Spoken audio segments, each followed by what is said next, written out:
As you guys can see, I'm all alone here. JQ's driving to the ferry. We're going to do a podcast from a ferry, I guess. We got to talk about RCGP. He's on his way to Sweden. I'm telling you, man, JQ makes life so hard for me sometimes. I just don't know what I'm going to do. But it was a good weekend at RCGP. We had a lot of fun. We got a lot to talk about. So if that said, let's just drop that intro.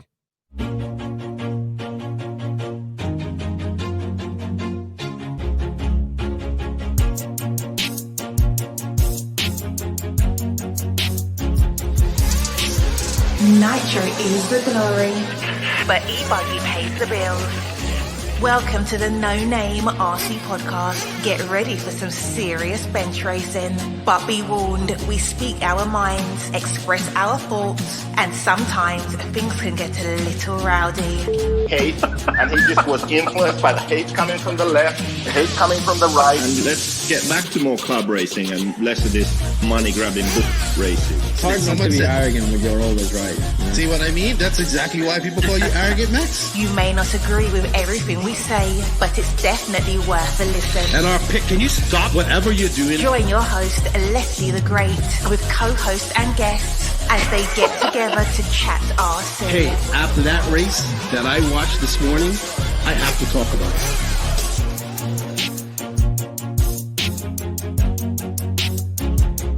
Here we go. $100 right here, $100 throw. Oh no! I like this.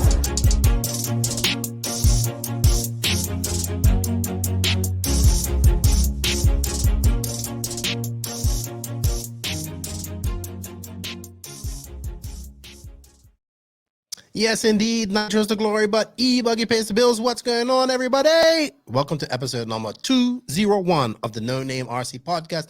I'm your host, Keenan White, a.k.a. Lefty the Great, and I am so happy to be back behind the mic. I know I took a few weeks off, scheduled summer break. I knew I was going to RCGP. I knew it was going to be a long travel. I got back Tuesday evening. I got home after traveling from the UK. I went to spend the night in Madrid, and then I came home, and it was a long travel home, like a 4-hour drive home. So I was a little tired yesterday, so I took the day off. But back today, I had to record with JQ because he was driving to the ferry to go over to the Swedish Nats because he's got to be Ronafalk's engineer for this weekend in Sweden. So hopefully good luck to Ronafalk. So Joseph's coming on in a little bit. Once he gets to the ferry, he's gonna message me, and then I'm gonna contact him and bring him in and then talk to him like that. But so before you get Joseph in, I just wanted to say thank you to everybody that came and showed the NNRC some love at the Nemo Raceway. Wow, it was mind-blowing. Like it's been a while since I've been to the UK. I really enjoyed my time over there. I really enjoyed it. I love the RC culture in the UK.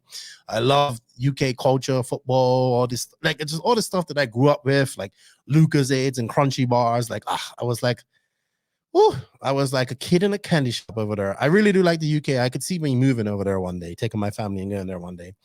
But thank you to all the hospitality, John and everybody that came up and showed the podcast some love. And I got to meet a lot of people that I've talked to for many years, and they came by and showed me some love. And man, that's really heartwarming, and I appreciate that, man. I appreciate that. You've made it. You guys, not just the UK guys, but everybody that's been involved and follows the NNRC. If it wasn't for you guys, I wouldn't be able to go on these trips. So truly, it's all because of the people that came up to show me love and everybody around the world that shows the podcast some love. Thank you. Appreciate that. We couldn't do it. I couldn't be at these trips and I'm getting to the world. So I'm super pumped about that. I found that out while I was out there. So yeah, I'm looking for some sponsors though. If your company, if you're one of my sponsors, you want to sponsor this, let me know. I'm looking to get some sponsors to help pay for everything. Or if you want to sponsor Lefty's trip, let me know. I'm looking for some help there. But got my plane ticket. I'm good to go that way. I know I got my plane ticket. Now I need to work on the other stuff. But I'm super pumped. Had a great weekend in the UK. Great front runner racing. Was awesome. And I just can't say more about that. With that said, I'm going to, shout out and say thank you to all of the awesome sponsors of the podcast. I know we're just doing a recap with Joseph, not a real, because we don't have time. He's traveling. We don't know when the internet's going to go on the ferry. So no segments. We're just going to talk about RCGP, give us our opinion on it, and that's it. But I can't do this without the awesome sponsors of the podcast. They are Invisible Speed, TZO 200 Tires, High Tech RCD, TNR Fuels, Mayako, Beach RC, Techno RC, Lugs Racing Tires, G-Beck RC Tuning, Papa Willie's Traction Tonic for all your traction needs, Sun Pedal USA, Racecraft USA. They just combined with True Form to make a cool shirt. I think it's for American racers, but it's for everybody. It looks cool. It's different. I like it. It's like a pre-ordered. It's a shirt that, it's different from your RC shirts, but it's meant to commemorate the 2022 American team going over to the Worlds. I'm going to pick me up one from them guys. So shout out to them. Shout out to Tony and Vicky at Clinic RC. Shout out to everybody at RCGP, David Ishwood, and all the colleagues that I work with this weekend. Control RC Racing TV. I really appreciate being able to work alongside some of the best in the world at what they do. House of RC, shout out to Connie, my boy. Shout out to the Viking David Ronnefolk, who it's impressive driving all weekend. I was like big fanboy of that. Jared Tebow, Alexander Hagberg, and of course the Spaniard, Robert Battier, all good friends of the podcast. Happy to have you guys on board. And a special thanks to all the NNRC squad around the world. I can't do it without you guys. And of course, to all the patrons who will get this early, thank you for all your support. We can do it. I can do it. And I'm going to the Worlds because of you guys. So thank you for all of that. Before I think JQ is ready to talk to me. So let's bring him on. Let's get right into the nitty-gritty of this race. It was a good race. You want to talk about it. So let me get JQ. He should be on a ferry by now. So this is the thing. He's on a ferry. It's going to be a little bit loud. I had to do this. We couldn't record yesterday. So excuse the background noise that you heard from JQ. Let's get a hold of JQ. What's going on, JQ? So here we are back to our janky recording schedule. It's been a while since I've been in the studio. I would ask you how you're doing, but I just saw you a few days ago. So, yeah. So just for people to know why we don't see JQ and we see this thing here, I guess that's him in his motocross getup. JQ is actually at the harbor waiting for the ferry to take him to Sweden, where he's going to be David Ronnefolk's race engineer for the Swedish Nationals. That's right. Where are the Swedish Nationals, by the way? Unfortunately, in the southern part of Sweden, so 6-hour drive, I think. Okay. Is it far from Ronnefolk's house as well? I think 1.5 hours or so. And what's the track called? Hässleholm, I think it was. Okay. Well, JQ, thank you for coming on. I know it's kind of stressful. You're back to traveling. Feels good. Does it feel good to be back traveling frequently, or are you getting kind of ready to stay home? Well, I mean, it's not that frequent. It was frequent up until the Euros, and then after the Euros was RCGP, now this Swedish race, then the Worlds next. So it's okay. I just booked my ticket for the Worlds, by the way. That's good. Yeah. Now I need to work out hotel and car. Yeah, I'm going to drive. I decided. I'm going to drive the van down to Spain. Okay, but that doesn't help me. No, it doesn't help you.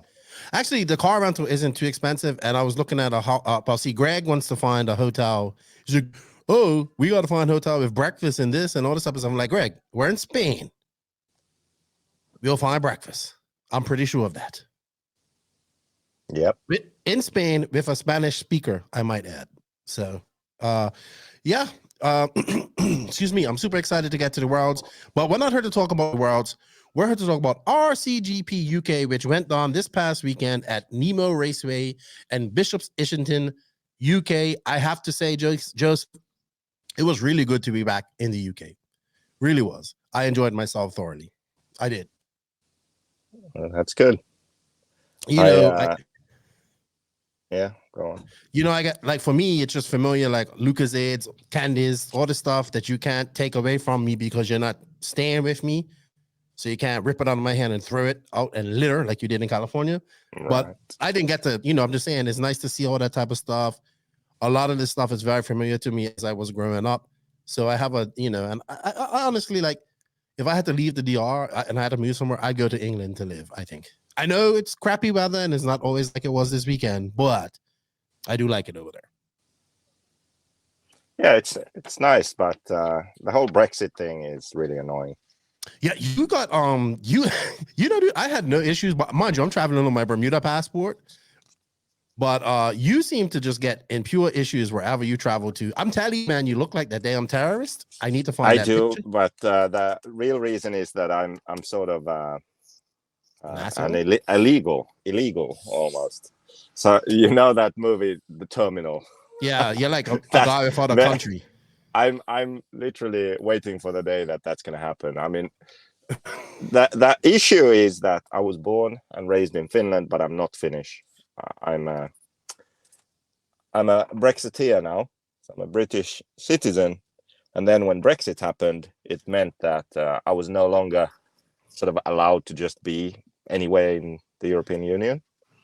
And I do have a permanent residency in Finland, but I don't really have anything to sort of prove that. So I would have to apply for some sort of Brexit, some kind of what is it called? Like a So what you're trying to Brexit say is that you might residency get or something? deported to Britain one day. No, I don't think that's going to happen. But every time I cross out of EU Yeah, or you have into issues. EU, they are just so confused. Like, what the hell? Yeah, I get that. And now I've learned, like, I should definitely not say when they ask how long are you staying. Like when I arrived from America to Germany, which was my entry point to the EU, I was confused myself. Like they asked, how long do you stay? And my answer was something like, well, I don't know. I mean, I live here. I live in Finland, so I don't know how long I'm going to stay. And that was a mistake. I should have said, oh, just 2 weeks or something. Yeah, like you that. should. You got to learn to lie. So, not lie, but not tell the full truth throughout these. You know, I've been getting super aggressive and like just learning how to travel. So this is my 5th trip out. Truly blessed. Thank you to everybody for making that possible. So like with Expedia, you got little things like, okay, for $100 more, you get your free bag and you get to, you know, seat changes. And those are coming very valuable for me in this traveling because like for it's going to cost you $100 to take a bag anyway. But when you can add like, oh, $25 more and it gets you free. So I have to admit, this is the best traveling for me. On the way over, I had like the business class. So I was like just behind first class. I had those nice seats. They were comfortable. That was so good for the 8-hour flight to London. And then when I was coming back from London to Madrid, because I had an overnight in Madrid. So I've been to Spain twice, only seen hotels in Madrid so far, and bidets. So that's the only thing I could take pictures of. Excuse me. And I had another like business class chair. And then luckily, the plane was freaking full, dude. The plane was full coming from Madrid to Dominican Republic the next day. And I had 2 seats to myself the entire time, like, but normal seats. You need 2 seats anyway. I do not, but it was very comfortable. And I might add that I did not have to use a seatbelt extension in any of these flights. By the way, I will add. Yeah, you used one from one seat and the other from the other seat. See, no, I just didn't do that. I just didn't do that. But anyway, enough about you trying to be rude to me because, you know, and you know what's weird at these races? So that these last RCGP races, we're not staying together because I'm staying with the RCGP guys. So it's weird not being at races that you're not and the other and we're not like staying together. It feels a little bit weird, but it's fun. You know, it's really fun. And I'm getting to know the other RCGP guys, and between Stefan and Mal, like they just have me in extreme laughter. Like Stefan so serious, Mal Italian. Yeah, it's funny. Anyway, JQ, I know you have limited time. I know, guys, like we haven't done like a full-fledged podcast in a long time. Max and I will be back next week. We have guests and questions and all that type of stuff. Max been on vacation, his training for the Worlds and all that stuff too. So next week we'll be back with a full-fledged podcast, but I wanted to get this RCGP recap in because I thought it was a great weekend. I wanted to talk about the race. I wanted to address some of the drama at the end of this and just talk about what I think was was a good race and a good job in a race that was surrounded by a lot of negativity and a lot of drama that ended up being super positive at the end of the day. So anyway, with that said, let's like just get right to the nitty-gritty here. Let's talk about the track. So first off, I want to say thank you to Nemo Raceway. Joseph, I'm going to mute you because you're bird scratching.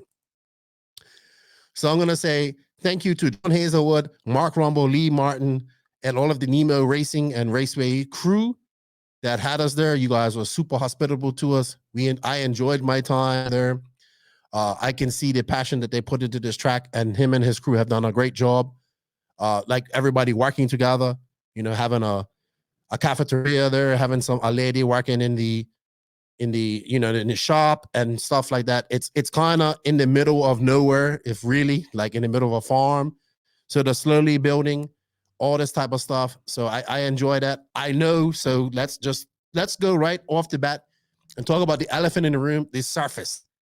So I know you're not a big fan of AstroTurf surface, JQ, or Astro type surface. This is apparently a mix between carpet and Astro. It's a synthetic fiber that John has imported from from Holland. Sorry.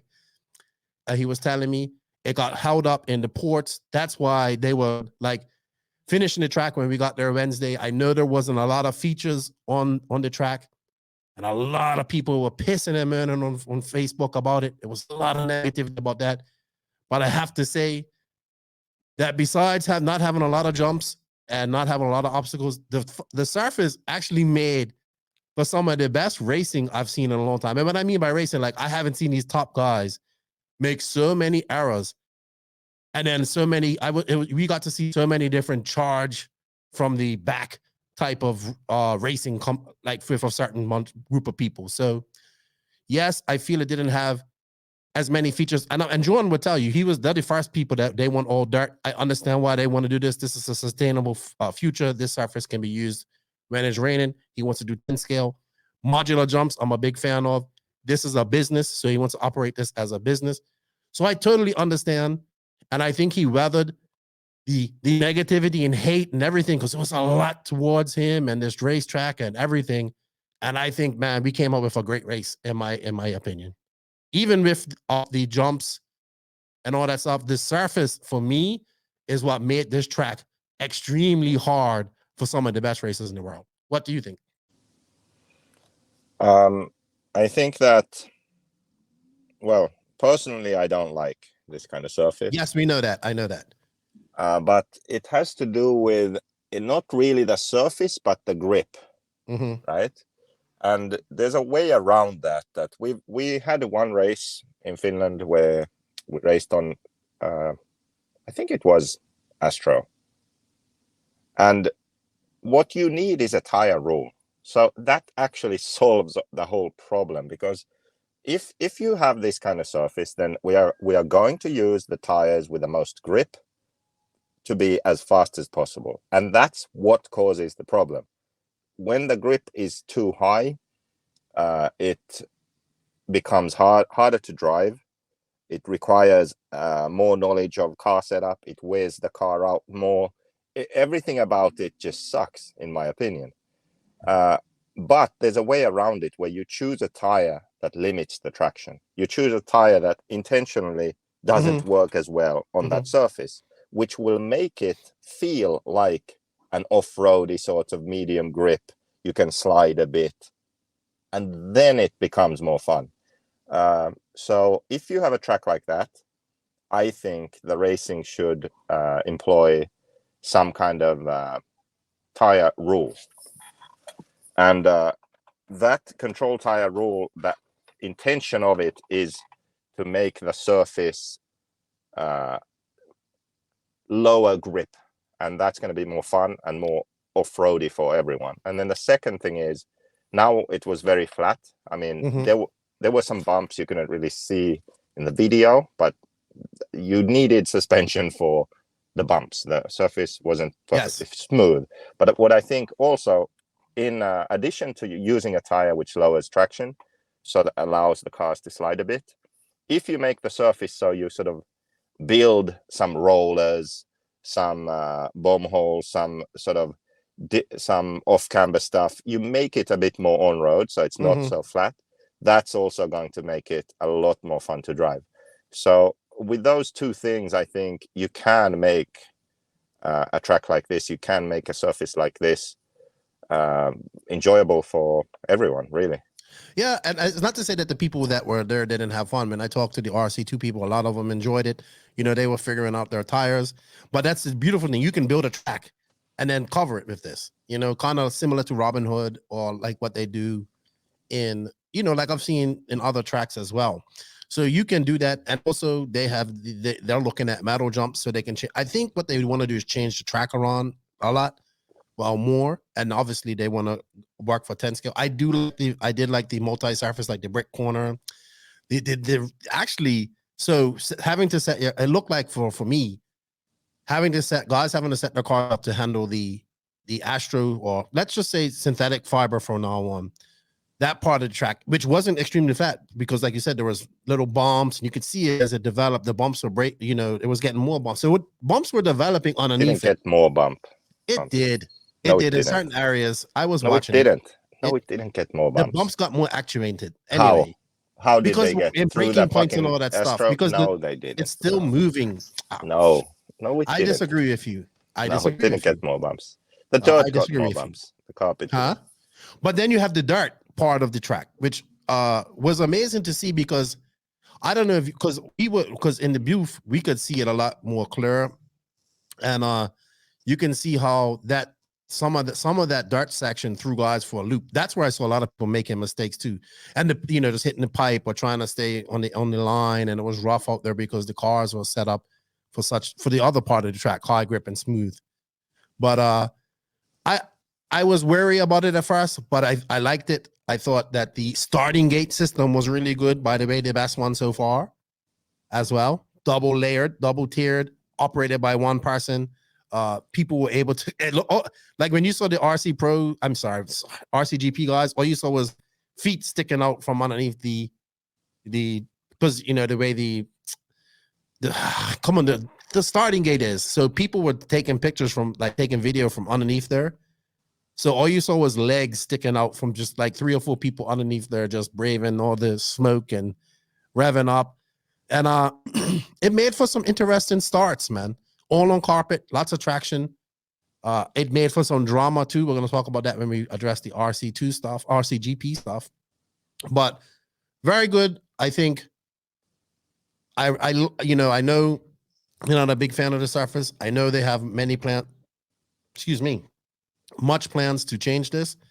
So I wish them all the best, but the passion is there, and the track people and John, they really made this race what it was. I mean, they were there, they were busy every time, they were working, and anytime you needed something, John was there available for you. So thank you to them, man. I think it was, I think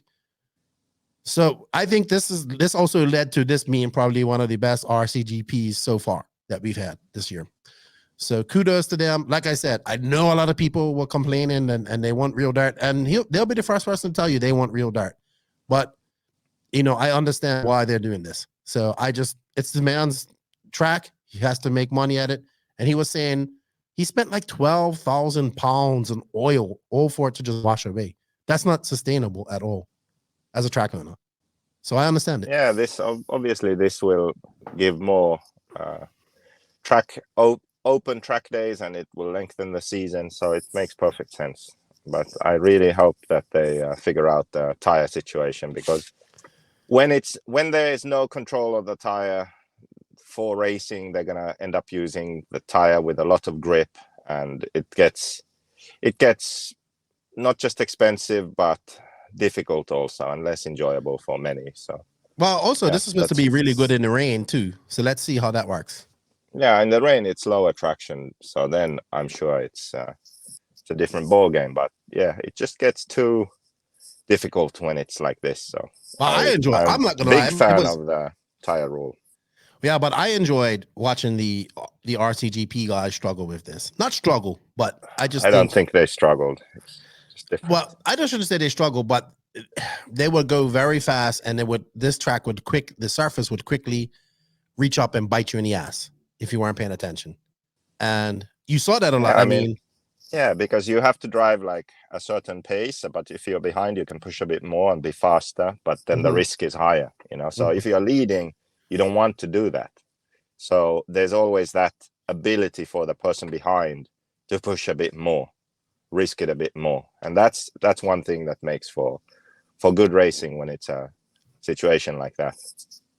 Yeah, that's what I enjoyed about it. All right, so we talked about the track and we talked about that. Next up, RC2, slightly more entries than Italy. I think talking to everybody there, they seem to have a great time. Looking on Facebook, everybody had a lot of fun. Big Mayako and Nemo presence, obviously, because of, it's a Nemo Raceway. And Mayako, what Scott's done over there. So it was a lot of Mayakos. I would say next most cars I saw were S-Works. They had the most cars in the they had the same amount of cars as Mayako in the RCGP class. They had I saw a few Mugans, a few X-Rays, one Serpent. I think 2 Mugen. 2 Mugans, two HBs. And I think actually there were most Mayakos there, more than Agamas. Maybe. Scott told me. Okay. I don't know. That's cool. It looked like it was a lot of Agamas there. But it doesn't matter. But it does matter. There was is everything a competition for you? Can we just talk about RCGP? Yeah, I just gave you a fucking fact. Doesn't matter. Christ. Green herd. Not too many. A couple of HBs. It was good to see Thomas Musso come over with his girlfriend. He also brought the younger cousin of Jerome Sartell, Tom Sartell, who was driving Mugen. He was actually very impressive as well for a young guy. A big Irish contingency came over. So it was like Andrew Rennick and the Mayako guys that came over. It was great to finally meet Andrew of Model Tune. And then you had like Barkley Abernathy, who's like, I believe, the man behind the Federation and the track over there, because I really like the track that they have over there in Ireland, that they have the piston paddy. Have you ever been over to that track, JQ, over to the piston paddy? It looks so great. Another truly multi-surface track. So thank you for them for coming over. Unfortunately, with Craig Drescher there, Ongaro there, and it was nice to have Tom Robin there, but man, I really would have loved to have seen Neil Craig and at this race.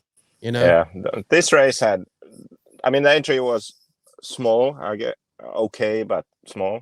Mm-hmm. But the issues, I mean, the date screwed it really. I mean, yeah, we're gonna talk about that. Same time as a 10 scale national, so that eliminated a lot of people.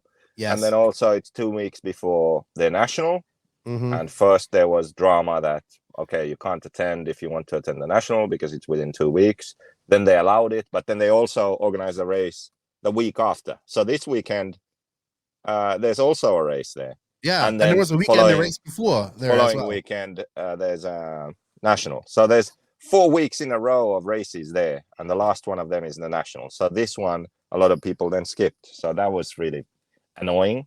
This could and should have been a race that's full, just like America. So, that sucked for RCGP, that the date was such that it didn't get full entry. Yeah, it sucked that a boisterous few made it difficult for everybody too, as well. The Skidmore's complained. Well, we'll talk about that. Let's talk about that on our JQ Racing rant, because I want to dedicate that to a whole rant. But unfortunately, like I would have liked to seen Darren Bloomfield come up. He could have. This was the one race where RCGP said, "All right, screw it, everybody can race." You know what I mean? And it was a shame not to see the Clancy's, and he was up there, mind you. It was good to meet him. Yeah.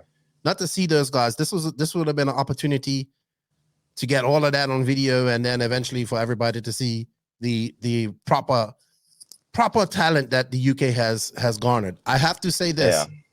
The BRCA and the UK have done a damn good job of the youth. I will say this. It was very good to see a lot of fast, young racers at this race. And we know that the UK has a lot of fast racers like the Hall brothers. And they put a lot of time and effort into the youth. And I think this comes from having a proper federation, even though I have my issues with the BRCA. It needs to be updated, like a lot of them. But this comes from, I think, having a proper federation and having the club aspect of racing that is so ingrained, deep, and truly amazing in the UK. I think this is the fruits of those seeds that were sowed many, many years ago. So it's fathers that are bringing their sons into racing, and they treat. For me, it just feels like they treat the youth a lot better and encourage them a lot more. I don't know. I have no info about that. Yeah, because you're like a horse with freaking blinders on, you can't see all of that. But I would, and there was a lot of young guys there. The actual final was full of young guys. I want to shout out to like Maxim Cook. So Maxim Cook actually and his dad, they won an entry to this race. Actually, Adam Reevy won it, and he wasn't gonna be able to make it, so he gave it to them, and they weren't going to be able to make it. And they came up, and they were struggling. They were HB. They're like one of the HB cars there, and they were struggling at first. And then I think like Musso helped him out, and he came in the 5th. Like he was leading. He was doing pretty good. He was third for a while. It was good to see the young guys out. I just wanted to say thank you to all of the RC2 people that came up to support throughout all the drama and the nonsense that was going on around this race. People still came up, supported it, and if you talk to people, there was there were smiles all day long. People were having fun, and if you look on Facebook and the general consensus, like I see 99% positive. Was it perfect? No, but it's been damn good. And big thank you to those guys, and of course all the people that came up to spectate as well. We did get some spectators on the Saturday, Sunday. That was good to see. I will talk about something that and later on, but in our rant, but some things that I wanted to talk about. But yeah, thank you to those people, and hopefully if we do this again next year and it's in the UK, I'm pretty sure it's going to sell out, no matter how much people try to nefariously stop it. So that's good to hear. Good to see. Thank you to all those people that came out, and congratulations to Kevin Brunson, who drove an excellent race. He was the fastest all weekend. I thought that Musso was gonna really take a challenge to him, but he just in the end nothing really happened, and Brunson was the fastest guy all weekend in the RC2 class. Yep. And yeah, also big shout out to Scott Walker for almost decapitating his dad in pit lane as well. I didn't see that. Him and Ongaro, the most impressive crashes on the straightaway. Ongaro did that in a 60-minute final too. And Maro I missed that. I saw it. That was crazy. So yeah. But can we talk about the race now? I done with all this bullshit. The race. Jesus, calm down. Let's go to RCGP. All right, JQ. So I think probably one of the best lineups so far out of the RCGP guys. I think having Pecco. So we had Ongaro, Ronne Falk, Canas, Boots. Those guys were like the 4 top guys really in people's minds, I'm sure. But then we also had Lee Martin, who was a step above what he has been, because it's Nemo Raceway, and he was running the new N1 prototype with the sort of inboard laydown shocks, and yeah, he was really good.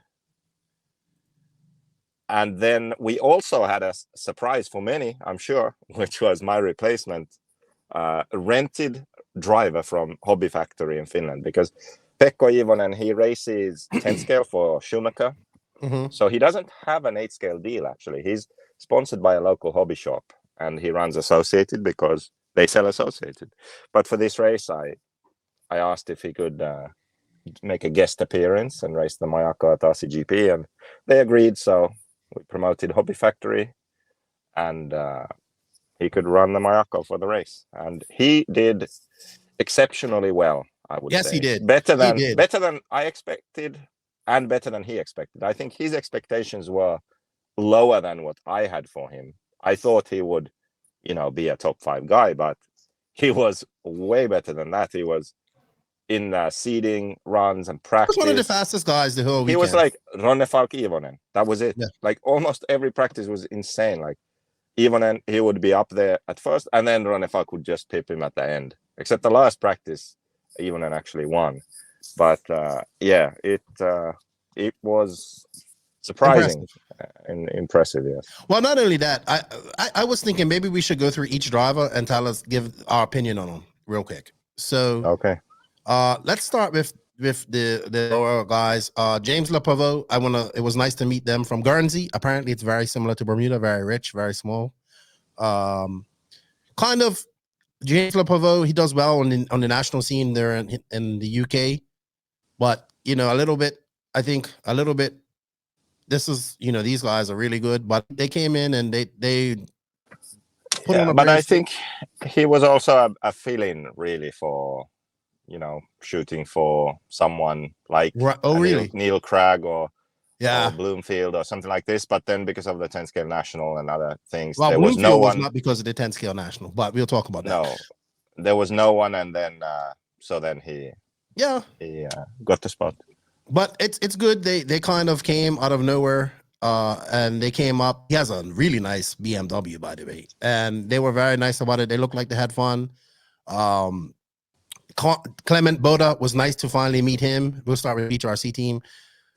Only been racing 8 scale for a while. You can see that they were struggling a bit on that side of things. They are really good on 10 scale, but Clement has pace, and I hope that they race a little bit more nitro, and they do that. But he's definitely got some skill, young Frenchman.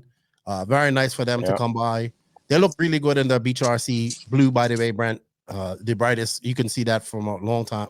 The only thing, we got to change them colors, man. Them Beach RC cars and them associated cars are too close, man. Yeah, I know. I said that from the beginning. Like the whole point so hard to tell apart. The whole point of that body shell thing was you can say the red car, the blue car, the green car, and it's like Mayako is white,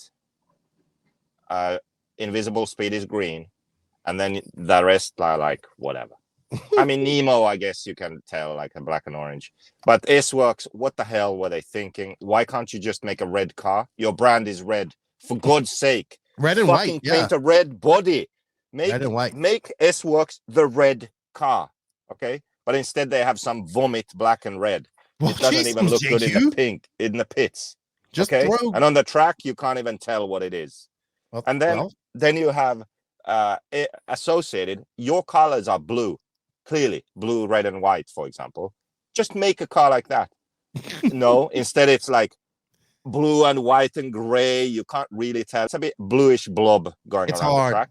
And then Beach RC has the same bluish blob. So you have 4 blue and white cars. You never know who's who. It's very hard. Stupid. It's very hard. It fucking pisses me off.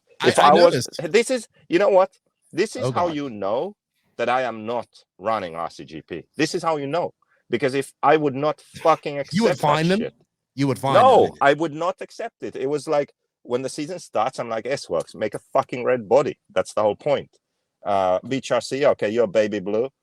Associated, what are you? Red and blue? Okay. Like I would make a clear distinction. When you see that, tell me if I'm wrong.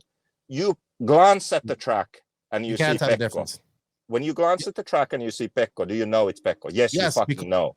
Yes, because he had the antenna too. Yeah, but that when you glance at the track, do you know that it's Ronefak? Yes, you do. Yes, because it's a fucking white car with white wheels. Yes. So that's the whole point. It's a simple concept. You look at a video, you have to know who the guy is. You look at a video now, and you have no idea if it's Ongara. It could be Tom Robin, even fucking Boots. He mistook Ongara for Tom Robin in the second main on Saturday. Yeah. And this is a fucking simple concept. It's a simple concept, but we have to play ball. Yeah. I think it would be a lot easier, especially for people following. Yeah, if we want RCGP to succeed, we need to play ball. All the teams need to understand the concept and support it. Right? I agree with you. I agree with you. It's the only way it's going to succeed. I agree with you. If we all work together, we understand what we're trying to achieve, and we make it happen. Okay. I agree with you. Can There's we my stop first about the bodies now? Let's go.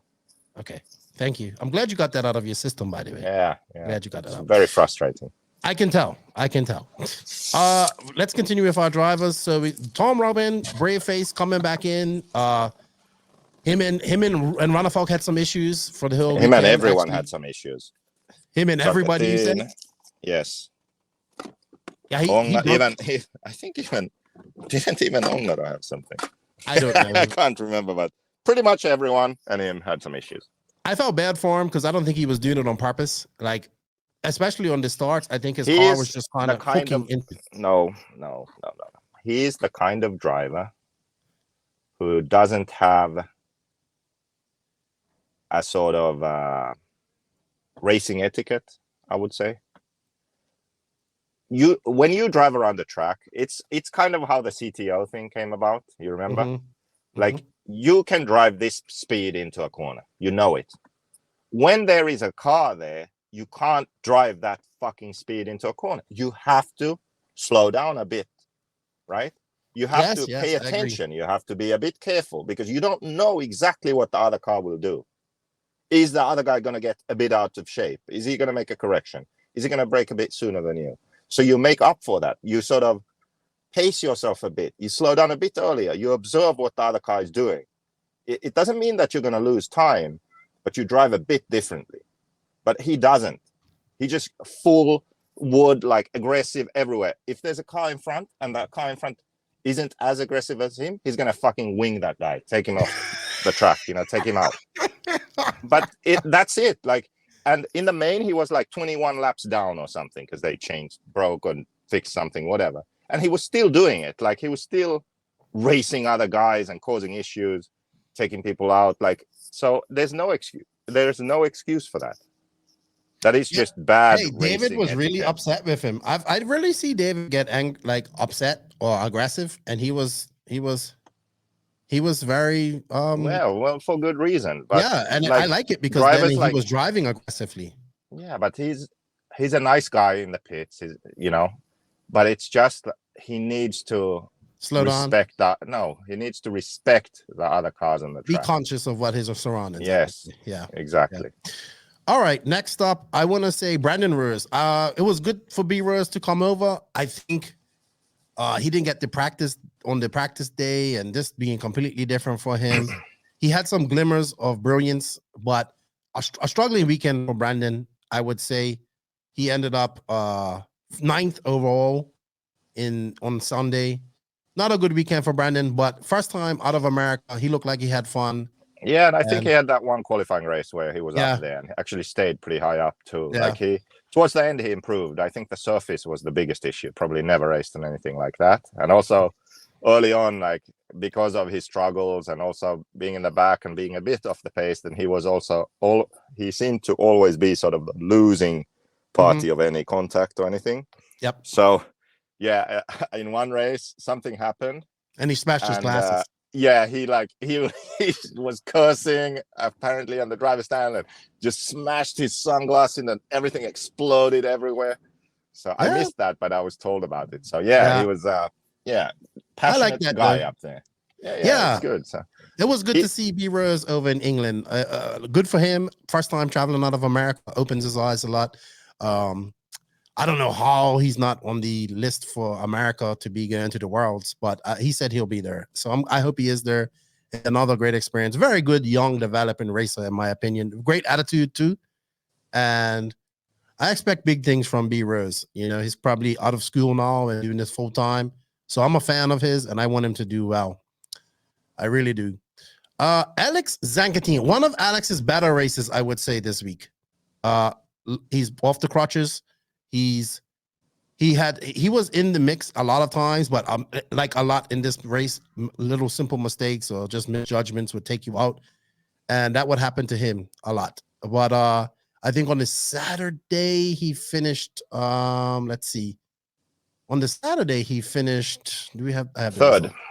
Yeah, so that's good overall for him, I would say. That was very good, yes, and it was a funny podium because. No one really expected him, including himself. No one really expected him to be third. So when he ended up third, everyone was like, "Who's third?" And then it was him. So yeah. So just for people to know as well, we'll talk about it when we get to Runner Falcon Gongaro. All right. We said Rose. I would have to say next would be, even though he done. Let's see. Lee Martin, or we're gonna put Lee Martin. Yeah, we'll go Lee Martin next because. Lee was impressive all weekend with the new car. You said that already. I think he finished 4th on Sunday, but 5th overall on the Saturday. By the time after the 2 legs, great weekend for Lee. He was super busy, dude. Super busy. He was helping everybody doing track stuff, fixing the car because they were running the 3D printed stuff, so they had to fix a lot of stuff. He did tell me that the N1 is going into production, and it should be by the end of the year or maybe the new year. What's your thoughts on that? About the car? Or about car, Lee. Yeah, I mean, I've said it before. I think it's really good that they are doing something different, but I do still think that there are some, because it's different, they have to do some things that are quite different to what we are running now, and I'm not sure that they've done that. So on a track like this, it's going to work. They can get away with it on this track. It's flat, high grip. That's fine, and you just manage it and drive around the dirt parts, right? But like go to DNC, then go to Montpellier, then go to Buggyland, right? 3 very different tracks and surfaces. The car has to work at all of them, right? That's the issue that they will face or are facing, right? So yes, Lee was very fast here, and that's good. It shows that it has potential. If it didn't, he couldn't be fast, right? But you have to remember that this is one very unique type of track. Yes. And it's the unique type of track that system will work on, right? So we have to wait and see if they have figured out those things you need for these other types of tracks. Yeah, exciting times. I'm excited to see the production version of this, and when it gets in the hands of everybody, and everybody can get it. So, but like you said, we need this type of push to innovate things, and you never know unless you try. So I wish them all the luck with that. Lee finished 4th on Sunday, by the way. I kind of have Hampus after. I should have had Hampus before Lee, but I missed him. Hampus struggled a lot on this weekend, but he was able to pull off a 3rd on this Sunday, which was great for him. And early, he didn't. Hampus done. He struggled. Like the high grip was struggling for him. He had some pace, but he's never really kind of, I never thought I'd see him. I said, well, if he can finish top 5, it will be good. But a 3rd place on the Sunday, and let's see, where did he finish? Well, he was 8th overall on Saturday.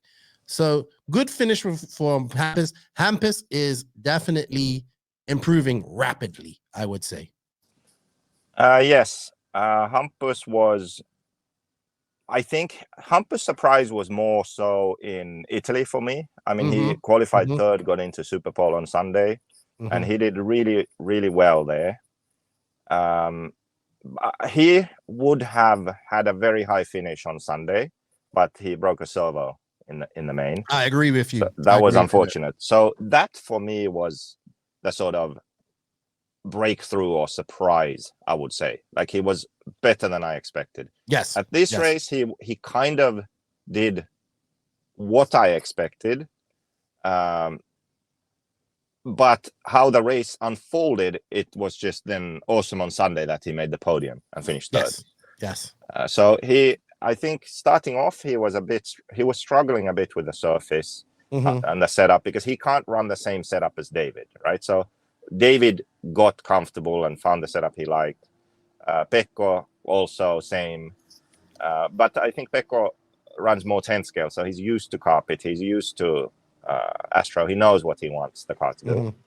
So Pekko and David were comfortable quickly, while Hampus wasn't. So he showed sort of flashes of speed, but he couldn't get it together and be consistent. But then as the race progressed, we found the setup that he needed, and he was more comfortable, and then it started going better. So great run for him. Yeah, and he did well at the Euros too. Very good run for him at the Euros. Yeah. I expect him to do well at the Worlds coming up. Semis, I think is a good goal for him. Anything above that is great, Yeah. And I think next year we're going to see Hampus improve immensely. He's getting better every time I see him. He's getting confident too. He's having fun. He's your little brother, little big brother. He's older than you because he's quieter than you, but he's younger than you. So good job, Hampus. It's good to see Hakan again. And that's good for, David was happy as well. That's his Padawan. That's his protege.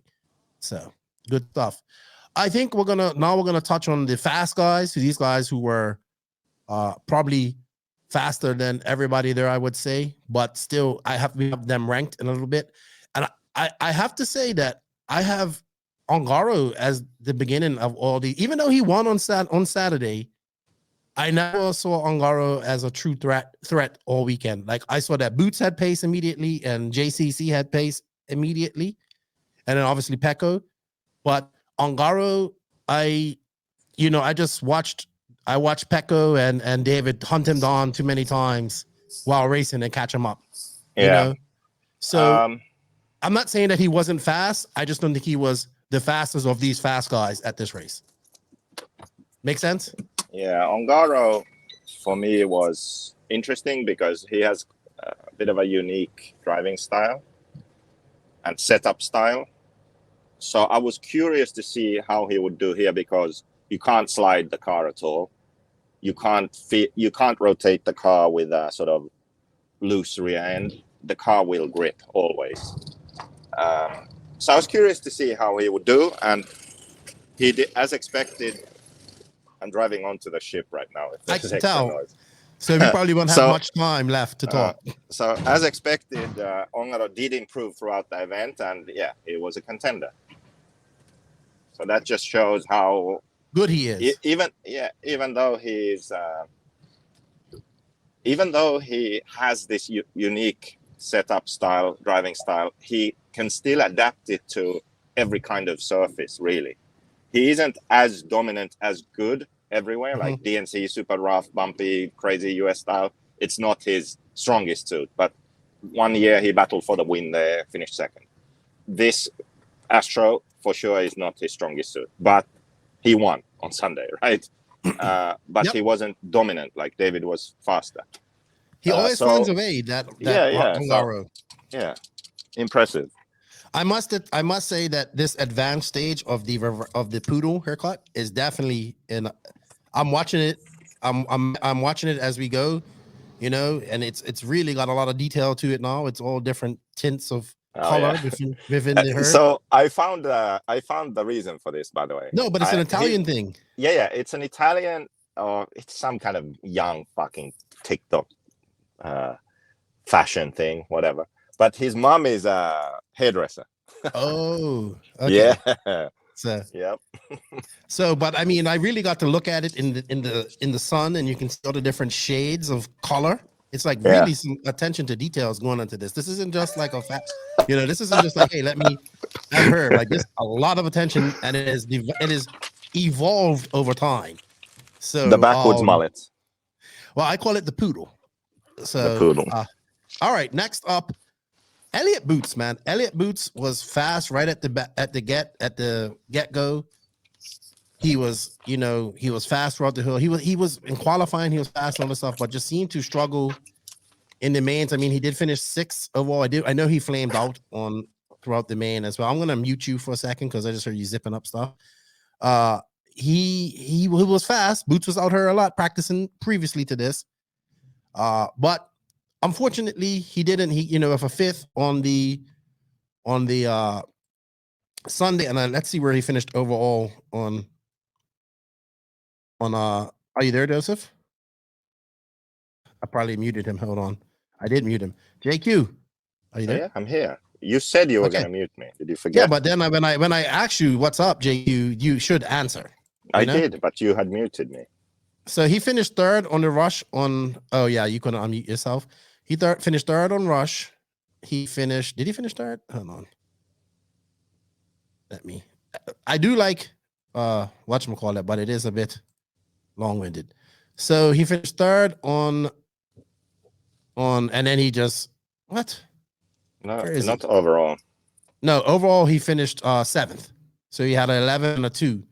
So but he Boots, did pip. Boots had speed. This is like Boots' story. I mean, he did win 2 Euros, yes, but most of the time, Boots is one of those guys who has speed, but something's gonna go wrong, so he's not gonna win. Like, he's gonna make a bad mistake. He's gonna have a technical issue. He's gonna flame out. Like, that's what I think when I think Boots. It's unfortunate. He flamed out in the 60-minute main, ran out of gas, where he could have finished a lot better. I get the feeling that there's one ingredient missing from his program. Something that maybe the way he sets his car up. There's something that is a bit off. And when he was with Kyosho, when he back when he TQ'd the worlds in Argentina, he won Euros, all that stuff. Like the car suited him, his package was good, everything was working. That's when he was his best. Every other time, it seems that there's something missing. He is good. He shows flashes of brilliance, but it's not like from beginning to end solid. You see what I mean? There's something is off. I would agree with you there. He was definitely one of the fastest guys here, but just don't have the results to back it up. Yeah, and this race also, he had a slight advantage because the week before he did the national there. But I think he didn't even run e-buggy, which would have helped him more, I think. He ran truggy. But still, the surface, the kind of figure out what you need, know the layout, all that stuff. So definitely helped. But yeah, to be honest, I did expect slightly better results from him. I'm sure he did too. He was very frustrated at the end, it looked like. Yeah. It was good to meet his dad, though. He enjoyed himself. I just saw him chilling out, drinking a tea and watching the race, giving Justin some shit. We're going to talk with Justin a lot of shit this weekend. I'm trying to give him a new nickname. I don't know if it's going to work. Cream, because I said, the cream always rises to the top. And Juan Carlos Canas is cream or la crema. I don't know. I have to ask my wife if there's a acceptable Spanish terms. But I like JCC. Juan Carlos Canas, I one of the fastest guys here all weekend. Just having bad luck in his mains. So I believe in his second final, he in his second leg final, he pulled out to a great lead while Ronafalk and Ongaro were battling out.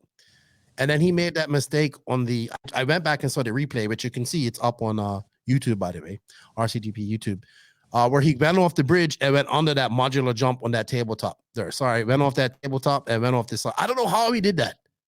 Like, such a bad mistake cost him the entire race, like entire win. Yeah, but there's bad luck and there's bad luck. There's different kinds. This is like the kind where you sort of cause it yourself. You make your own luck to a great extent. Sometimes something happens where it's just like incredible and you couldn't affect it in any way. I think this race, it was all sort of you make your own luck kind of situations. First time I've seen him get frustrated too. Yeah, he had the pace, but things didn't go his way. And I think also it's sort of, he's also one of those drivers who has a past of ruining people, driving through people. I mean, and I think this race really sort of went the other way.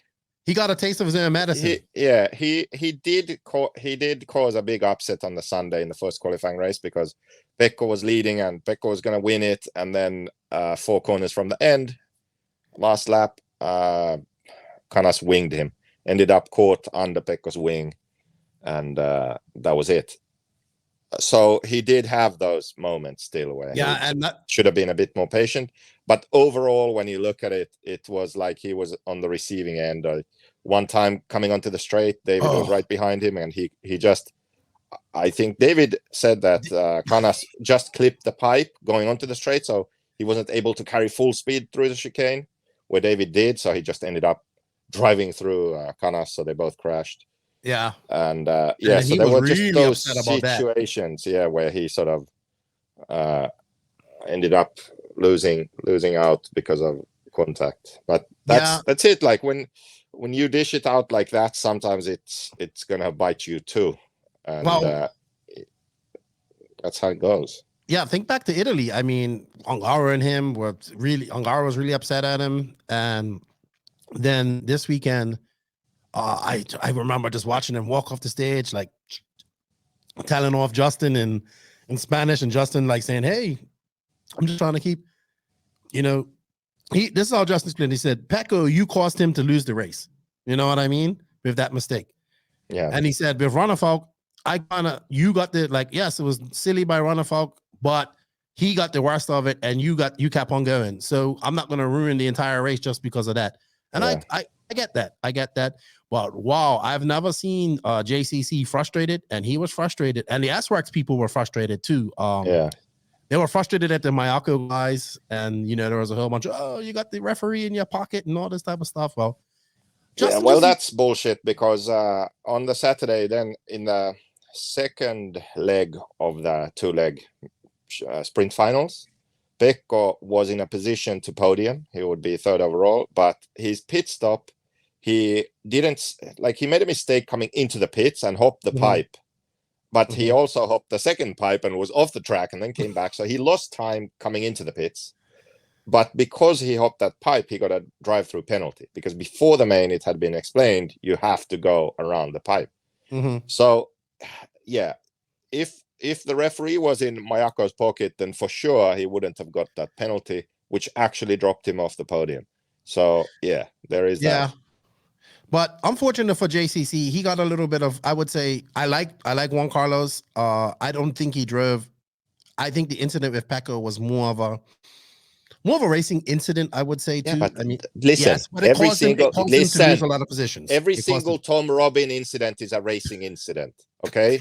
But it's the attitude of the driver behind that determines how that racing incident goes. You don't see some drivers, you don't see Lee Martin fucking winging other drivers out there constantly. No, you don't. No. Why does Lee Martin not have those racing incidents? Why? Because he respects the car in front. I agree. That's it. I agree. And Canas is learning that. And that moment, that moment with Pecco shouldn't have happened, but it did. Okay. So there's still some of that, like, over eager aggressiveness in there. Like, there is no fucking gap. Okay. There's nothing to go for, yet you end up under the guy's wing. Then you know that you have done something wrong, right? He wasn't trying to overtake. There was no space. That's why Pecco went slower than on other laps, because he was protecting the inside. So there's no way this guy can get by. So he has to know that this is the last lap going through the last few corners. Obviously, the guy in front is going to protect the inside. So you have to be extra careful, right? These are the things that as a driver, you have to learn. You have to learn to understand what situation we are at in the race, what is most likely going to happen, and then you act accordingly. So, yeah, it's a racing incident caused by him, okay? And when he adjusts his attitude and his actions, that won't happen. He would have finished second at the race. Maybe Pecco would have made a mistake in the last corner and he could have got by and won it. But now he got a penalty and he finished 7th. So you live and learn.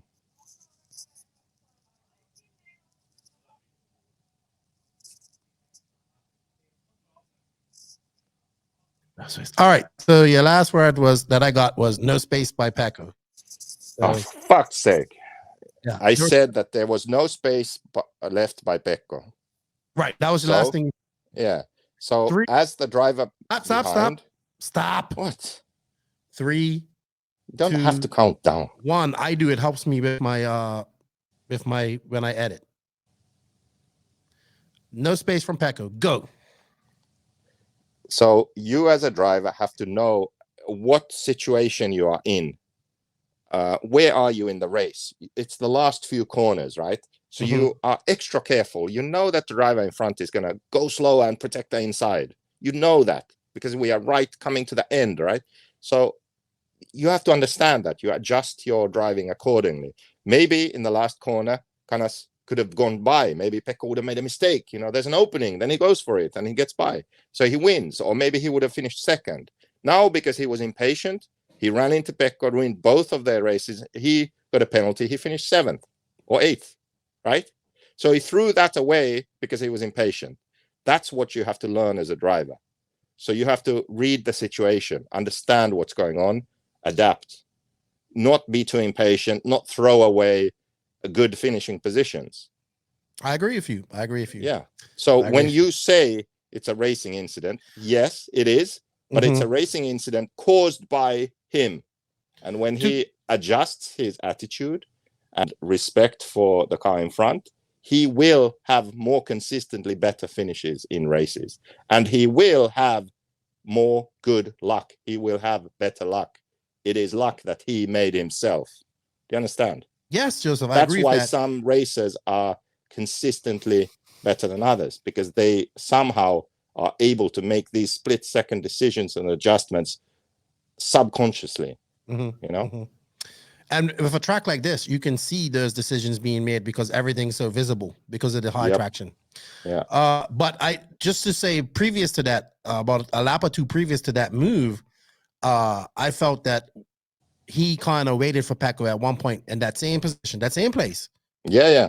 And I felt that, okay, he should have got in front of him then. And so I think he just subconsciously went for that same move and thought Pecco was going to do the same thing, and just ended up rear-ending him and taking him out. Unfortunate for Pecco, and unfortunate for JCC in the final, because he was out to a commanding lead in the final. Not that I didn't ever think that Ronafalk and Ongaro would catch him, but then I believe something broke in the his car. 60-minute main. I don't think he ever had a commanding lead.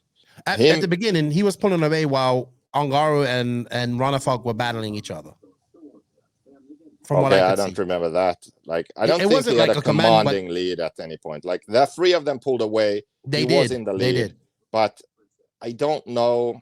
I don't think it was. I don't know that he was like going like, oh, he's gonna win this shit. I didn't think I have that. I didn't think that either, because I knew the outright pace that Ronafalk had. I knew he would catch him up, I think.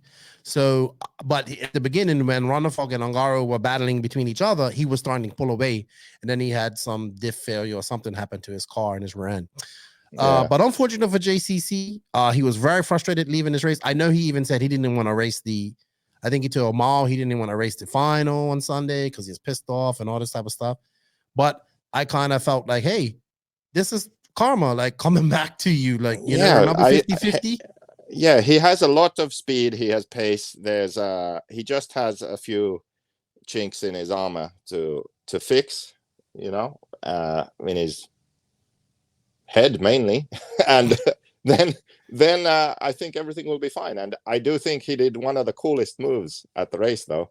Can't remember who it was, but they come onto the straight, and I think it was Lee Martin actually, and he passed him on the outside. So he went towards pit lane further, passed the guy, and pulled in ahead. All happening on the straight. So I mean, his reds was screaming down the straight. It was so lean and he was so fast. That was cool. I just happened to see it happen. Like, they come on the straight, he just pulls out, passes, pulls back in, like in F1. So that was cool. All right. Yeah, we'll see. World coming up. Pecco the ringer. It's okay. How's the car, Pecco? It's okay. Yeah. Very finished.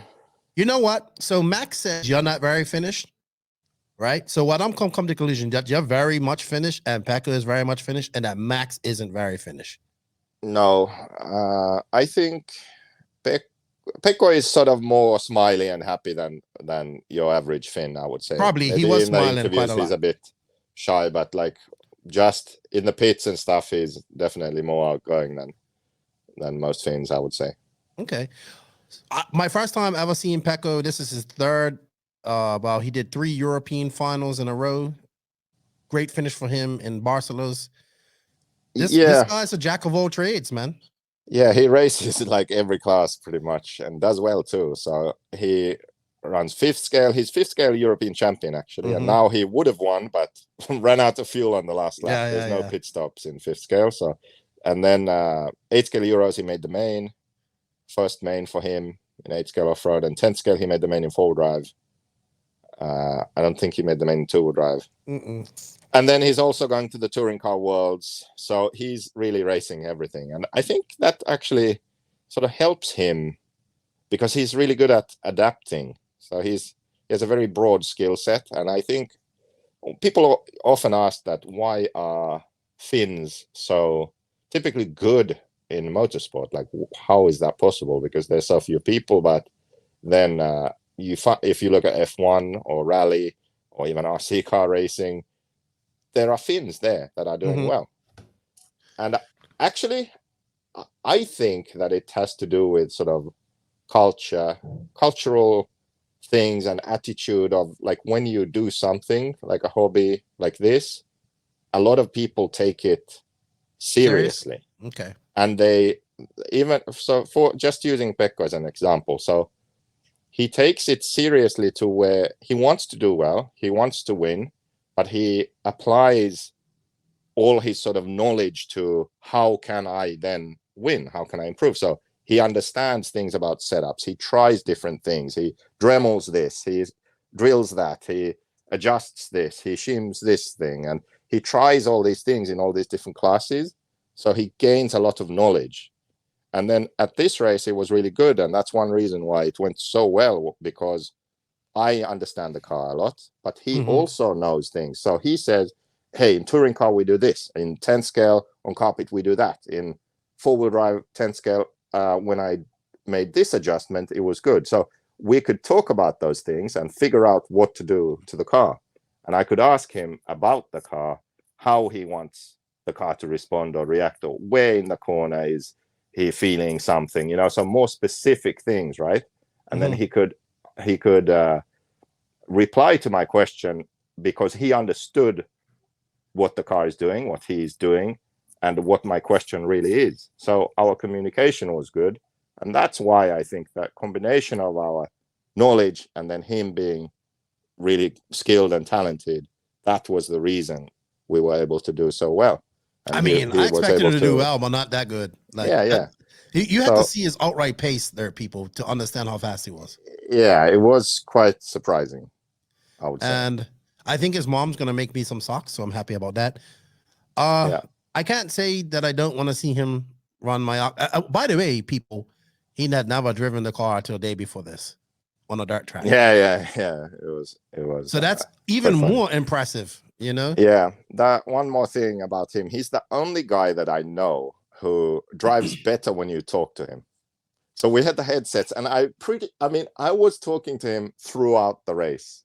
I mean, in qualifying, in practice, everywhere. Just sort of whatever I saw, like let's say back left corner on the dirt, he was looking a bit sketchy. Then I told him like, hey, next lap in the back left, just take it easy, don't jump so far, just stay to the inside there.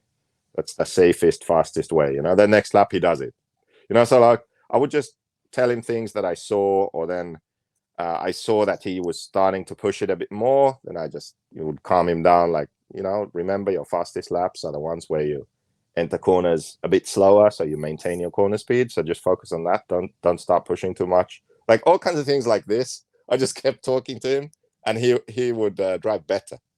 And he even said it after the race. Yeah, I remember him telling you that. I've never experienced that before. You had a lot of smiles on your face this past weekend. We'll talk about that in a minute. But I think having Pekko there, and then I'm not blowing smoke up your ass, and I know people say, well, you're favorite because you're Mayako, Keenan Lefty, you like this, but I think having him there helped David, helped everybody on the team, because everybody's Mayako looked good there this weekend. And then you obviously not racing helped a lot. So from what I saw, because I was watching a lot of these cars, a lot of the RC2 cars, the Mayakas look good out there. They look confident. And Pekko was just like, man, that he's not a kid. He's like 19. He's good. Like, and man, I would love to see this guy like focus on 8 scale a little bit more and see what he can do. I don't know how much rain there and whale blubber it's going to cost to get him to drive a Mayako at the Worlds, but I wish he would, because I think he'll do well on that track too, to be honest. He's talented. He's very talented. I would love to see Pekko go to America and race too. I don't know if like that will be, but then you guys have those rough ass tracks in Finland too. So very impressive. Very impressive. Max was right. He's good. He's good. He's a jack of all trades. I like to see him master one or two. So great. I think a great introduction to Pekko. I mean, everybody in Europe knew him, but like the people that watch this race or who will watch this race or listen to this podcast, they're probably like, well, who the hell is Pekko Ivanen? We need a nickname for him. I don't know what we're going to call him. Yeah, but you'll think of something. I'll think of something. But it was great to meet him, and I hope he enjoys his contingency prize, which was, I have no idea, but he is a bit upset because the steering wheel's on the right-hand side. But he was fun too. Once he loosened up and he was having fun, and then he was, you know, enjoying the camera and all that type of stuff. So that brings us to our last drive, and people might be like, well, he didn't win on Sunday. Why are you guys leaving to last? Because, well, I just think that, in my honest opinion, David Ronnefalk was heads over heels faster than everybody there this weekend. Simple as that. I mean, that was very encouraging also for the future, because like in the 60-minute main, his 10-lap average was faster than anyone else's best lap, which is on this level is pretty much unheard of, I would say. I mean, so yeah, he was creme of the creme, man. Yeah, very fast. I think because everybody made mistakes on this track, but like I remember in the 15-minute leg, so it was like him, I think Canas, him, and Ongaro were battling at first. I think it was that order. Then I think he made a mistake, right? And then it was and then after Canas's mistake, it was like Boots and Ongaro just pulling away. And then I was there with Nick, and you're watching it because that's all we can see. So we're watching that battle. And then I just saw like halfway through the race, or like 10 minutes in, like that white nose or the Mayako of David just poking in. And I'm like, but Nick, Ronnefalk's coming. Like, and dude, like I got to watch him drive so aggressive. Like you can see that he was just, man, like his ability to come back from mistakes, put his head down and come back this weekend was on an all-time high impressiveness. Like, wow. I honestly feel like if he would have not had that, no, I know for sure. If he had not had that flame out, because he did flame out prior to this first pit stop, just a miscalculation, because a lot of people did actually. It wasn't any miscalculation. He ran out of fuel, but he wasn't supposed to. Like, right, that was the in lap. Right, I know that there. It was like 1 minute before. What I meant by miscalculation is that I think the weather threw everybody for a loop as well. Really hot that day, so I think just tuning was off a bit. His course attack was fucking fast, dude. Like that thing was one of the fastest engines on the straightaway. His ability to come back, his car was good, and like he just like he got that flame out. He ran out of fuel, and then got back up to second, like so fast. And I'm just like, man, if this race was probably a little bit longer, he probably can unlap himself and make a chase for Ongaro. He caught a half a lap back and unlapped himself. That's insane. Yeah. Like, and then I don't know what happened in the end. I saw you guys pull him in, a screw came loose or something. Yeah, fuck. That was really frustrating. So we have this new 3-piece rear hub. Mm-hmm. So it's really adjustable. You can adjust the height and length of the rear link with shims. Because I figured that's something we need. Right. Because moving it a hole over is too much. Even we have different plates. It's a hassle to change the plates, and then you can get, a halfway hole, and you end up with so many different plates and stuff. So I made a hub where you can shim the height and you can shim the length while still having sort of adjustment holes also. But the height is with one M4 screw from above. And when I was doing Pekko's car, because this is the first race we had the hubs, I checked those screws, and I wanted to tell David, hey, remember that hub? Make sure to check those screws. But he wasn't there, and then I forgot about it, and I never told him. So when I saw his rear wheel flop over on the track, you knew what it was? Yeah, I'm like, there's no way. Always, because in life, for me at least, things always seem to happen like this. Like I have a thought, and then for whatever reason, I don't do it, and then shit hits the fan. That's why I'm so paranoid always. Like if I have some thought, I have to do it, because I know you'll forget that I will regret whatever that thought is. Like, not even if it's not racing. If I have some thought about something that could go wrong, then I make sure that thing doesn't go wrong. Because I know I think about it, it's gonna fucking happen. Yeah, it's like that. So yeah, he was upset with that, but like I told him, I said, get that bad luck out of the way now. And he goes, I will put green Loctite on this next time. This is what I'm saying. Like, it's not luck. Like you shouldn't say it's bad luck. That's what you make yourself. Okay. It's not bad. It's bad preparation. I understand what you're saying. Unfortunate for him, but man, he was incredible. I think you can say that it's unlucky that it had to happen right then, 7 minutes from the end of the main. Yeah. that part is unlucky, but the reason it happened is not luck. Well, I should say, let's get these mistakes out of the way now. Does that matter for you? Okay. It was, I mean, he was, and the thing about the Viking is like, yeah, he's not happy with 6. He was upset. Like, I mean, he wanted to sweep. I know he did. And he was talking about that. And it would have been great for him to get the sweep. So I know he's probably going to try even harder in USA. But he was very fast, Joseph. He did a form right now that I think he goes into this world championship next month. I mean, he was a favorite before. I think is even more of a favorite now. Well, I don't know. I think the same, because I mean, even this race, it didn't start like that. Like, even after he got fast, he still wasn't happy and he was still making mistakes. And I think at one point in the race, it almost felt like Pekko had an edge over David, which was very insane to see, really. Because there were times when they were on the track together and I felt like Pekko had a slight advantage. Right, but that's where I think that's where David shines and he likes that competition.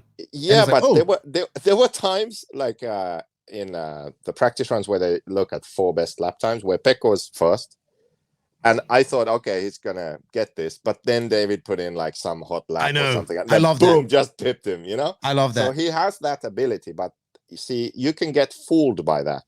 It looks good on paper, but kind of like the 8-scale electric Euros, where I knew he was fast, but I knew he's not going to win like this. Like, we have to figure something out. And then we didn't, and he didn't do that well in the mains. This race started out like that. He was fast, but I could tell it's not right. Like, Ongara's going to win this shit, you know? We have to figure something out. But we did, partly because we found things with Pekko and he tried them, partly because he was speaking with Adrian and they thought of things and he tried stuff. So it was a mix of that. But when he found that sort of good setting he needed and comfort, then he was on his own level after that. It was a great collaborative effort. I saw him talking to Adrian. I think I really think having Pekko with that pace and that challenging his pace right away also pushed him harder. You know what I mean? Yeah, I think so. I haven't really spoken to him about that, but I think so. It definitely helped. And it gave us some ideas for some things to try now before the World still. So yes, I'm confident, but every race is different like that. You have to make the right choices to be able to, be in it for the win. Confidence wise, though, I think he's on a high right now, if that makes sense. Yeah, I would say so. So congratulations to I have to say congratulations to Ongaro. He found another way to win, and he did what he had to do to win, and he done it. And wow, he almost took up Mauro too on that main. But that goes to show you don't have to be the fastest guy all weekend to win either. So not saying that saying that Ongaro was slow by any means. You know what I mean? He just wasn't. No, but he has this. Yeah, this year he has had this thing where he's not really the fastest early on, maybe not even semi-final, but then in the main, it's like he figures it out and drives really well, and then he gets it. So, yeah, I never doubt, even if he isn't the fastest in qualifying, whatever, there's not a doubt in my mind that when the main comes, he's going to be up there. So, how about you, Joseph? How was you? I have never seen you smile so much at a race. You looked like you embraced your race engineer mood. You was doing well. So he's like, it's easy to smile when you're doing well. But by the way, you're probably in a cabin sharing a TV with somebody. So I'm going to mute you. I wanted to know, JQ, how you felt being a race engineer, watching from the sidelines. This is where I truly think you shine now, because you're able to see what you did with Pekko, and it was shown in the team. Like, you know what I mean? Everybody was happy. Everybody's cars looked good. And even that reverberated on to the RC2 guys. You was able to help people out. I think this is where you are at your best, in my opinion. And it's not to say that you can't win races or you can't race anymore. You can't do anything like that. But I think you enjoyed yourself a lot more at this race. Well, like you said, it's easier because it also went well. But I think that it was a bit more fun than I expected, because it's also rewarding when you can see that you make a sort of noticeable difference to someone's racing. When you can help with car setup decisions and driving and racing in general. So when you know that you're making a positive difference to someone's racing, and then you get results also, that's also rewarding, even though it's not me driving. So that was fun. Actually, it was more fun than I thought it would and be. it helped the whole entire team go to a race and not race. Yeah, but that reverberated throughout the team, and it helped everybody. I mean, I think with Pecco, you're like, all right, this is a blank slate. I can do whatever I want with him, and that's where he was good. And then obviously, I think it was just a great collaborative effort, and I think you need to do more of that, to be honest, because I think that's your goal, your path, in my opinion. So. Good job, and it's good to see you smiling and having fun. And then, where's the beers? Where's the beers? That's you still. Yeah, the funny thing actually is that when I race, the most uncomfortable parts are when I'm not racing. So between heats and evenings and mornings, and like I'm nervous or stressed those times, but then I get on track and I'm okay. But now it's the opposite. So all the times between, I'm calm and it's chill, whatever, but then the actual race is when I get nervous.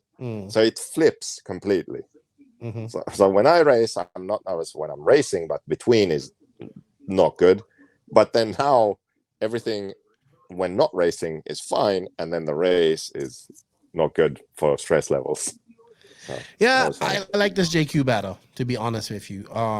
And there was no threat, suicide watch for you. There was nothing like that. Was a good positive weekend for you, and I want to say congratulations to you and your team.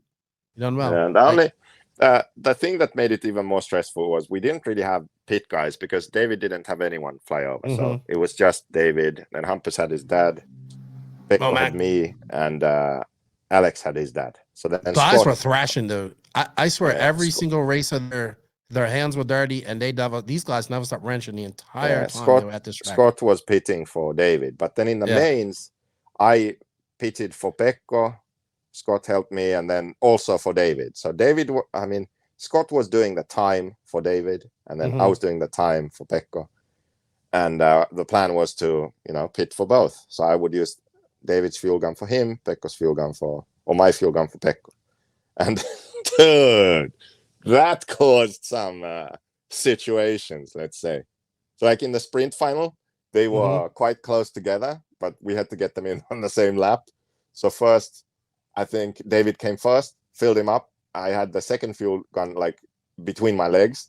So I filled up, threw that fuel gun down, and then Pekko came in, grabbed the other fuel gun, filled it up. So double stacking, like in double F1. stacking. It was perfect. Yeah. But then in the main, what happened, because after David's flame out, then everything changed, right? So then it was tough, because we were racing then two very different races, David's and then Pekko's. So yeah, we managed, but man, I don't want to do that again, where I'm having to sort of remember two guys and take care of two guys at the same time. I had fun on the Friday I pit for Mike Driscoll and Rob Cockcroft and Chris Lovell. And then I turn marshal for David the entire day. I had a good day Friday, running around, and my knee hurt. Yeah. It reminded me of 2018, 2019. So in the endurance main, when David had the issue with the screw falling out, it was funny because right then Pekko needed to pit, right? So I almost ran out onto the track, and then Pekko said in the headset, hey, fill me up first, fill me up. So he was literally coming in the pit lane. So then I quickly just had to grab the fuel gun, fill him up, and then deal with David's situation. Yeah, oh, no, I had a lot of fun. I think that was the flame out, actually, because then when I was fixing David's car, I had also called Pekko in already. So I was literally like scrambling to fix his car, put the tire on finally, and then turned around, and then Pekko was coming in. So it was, that's the most intense pitting I've ever had. Well, you had fun, and I just wanted to say, kind of reverberating through you there. 1 second. So, yeah, it was fun. I had a lot of fun with that. I enjoyed the racing. I worked a lot with the RC Racing TV crew. And I just have to say thank you to everybody that came up and supported and watched us. And I have to say that I think this was the best RCGP yet. I know it took a while to get good. Italy was good, and then this is better. And I'm expecting the USA to be even the best one. So I just wanted to say that I think when you really look at this, I think the whole team is clicking now better. Like the media, like everybody's doing their part in the team. For right now, I know you'll say that it's not as perfect as you want it to be, but I think everybody's kind of hit their stride in this, and it's really cool. Like now we're all kind of friends. Like now I'm looking forward to seeing Stefan in America because his dry humor, you know, which you never know, and Mal, and then obviously Justin and Chris, and then David again. And it's really cool to work with this. It's really cool to see a team put together with so many different nationalities and people from different cultures, and everybody fitting in to do that little bit to make this happen. And at the end of the day, that's a good thing that RCGP has done. So yeah, and I it was sounds, of that. Sounds like it might be happening next year too, which is really good. I heard that, and I heard the possible tracks. So Isherwood's I'm glad to see that too, because you know, I know after America he wasn't very happy, and then Italy, but I know David's very happy after this race. And yeah, it's good to hear talks of season 3. Yeah, so, for sure. One thing that needs to be improved is just sort of catching all the action, being able to, you know, dig up recorded replays and stuff. Like when there's important stuff that happens in a race, you really need to have that. Because if just imagine you're watching Formula 1 and Verstappen wins and Hamilton is second, but then last lap Perez gets by and Hamilton drops back. Yeah, and you're like, what the fuck happened there, right? And then if you don't get to see it, it's really frustrating, you know. So it's really that's something hard. that has to be figured out. I will say this: the position that we were in was really hard because I couldn't see the track properly. I could only see that little section of the track. This is like I'm just telling you why. Canas is winging someone. There's no excuses. Like if you want to be the best, and it's the premium coverage and series and all this, these things have to be addressed, and you just have to make it work. I agree with you. Especially if it's like still, it's pay-per-view, right? So people are paying to watch live. It has to be better. It has to be better. I agree with you, Josh. I agree with you, Joseph. No excuses, just make it better, and we will. This is part of the thing where it doesn't happen by magic, right? So no, it has to be done. The teams need to play ball. They need to understand. They need to do their best. RC2 guys, they need to show up and sign up. Sponsors, they need to support. Like if everyone pulls together, this can be done. It's just a question of resources.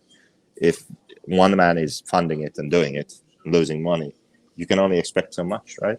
I agree. So if this is something that is inspiring enough, it's proved to be something that's not a selfish venture. You know, this is something that's being done to benefit the whole, benefit the industry, benefit all brands, all drivers, everything.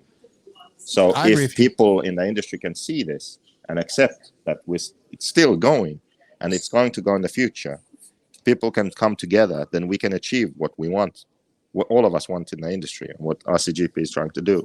We can achieve better coverage, better formats, better racing, a new benchmark.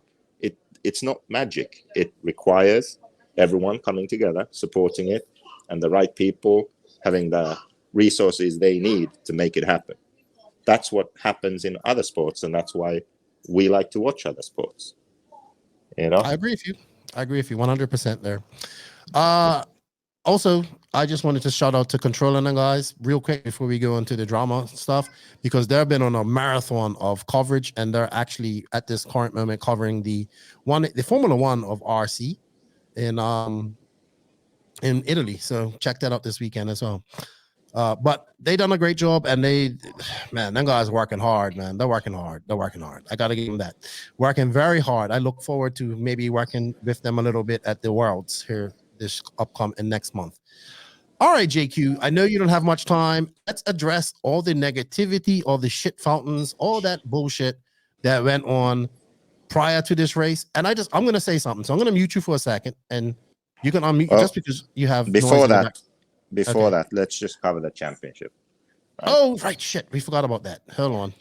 Let me bring up the points. So one thing that, of course, for us as Mayako and David isn't that good, because he had this issue in the main. Now the driver championship points got really close. Mm-hmm. For the series, it's good, I guess, because Ongara missed the first race. But then because David had some bad races and Ongara has had good races, I think it's just 7 points separating them. So exactly. The last weekend in America will actually be a showdown now. Yes. It's close enough to where it makes a difference. It could be real close. So that's good for the series. For the team championship, that also changed now and is super close, because I believe Associated just Scampi Rosso team Associated. Yeah, I believe they're in front. They just passed S-Works. So both championships will be decided actually. They're 1 point ahead of S-Works. And Mayako has got 151, S-Works 175, and Associated 170. People have forgotten that this is a series too. You know what I mean? And the points matter. Yeah. So, that's something by the way, that's something that I really hope the teams take more seriously next year, is that they care about the series and they send the same drivers to all races. Yeah, that's the point, isn't it? Yeah.